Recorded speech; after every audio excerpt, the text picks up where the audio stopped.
ওম সর্বাঙ্গ আসন। এই আসনকে কুইন অফ দ্য আসন বলা হয়। এই আসন থাইরয়েড রোগের জন্য খুবই উপকারী। এছাড়াও এই আসন নিয়মিত প্র্যাকটিস করলে টনসিলের দোষ দূর হয় এবং আমাদের কণ্ঠস্বর পরিষ্কার হয়। ভেরিকোজ ভেইনের উপকার হয়।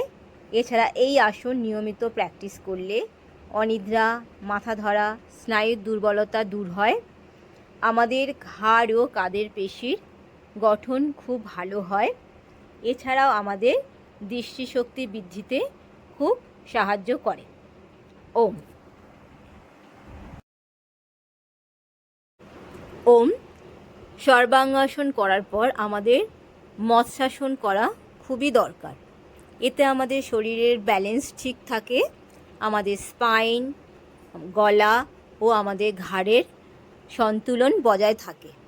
11 থেকে 13 বছরের নিচে সর্বাঙ্গাসন করাটা উচিত নয়। ওম।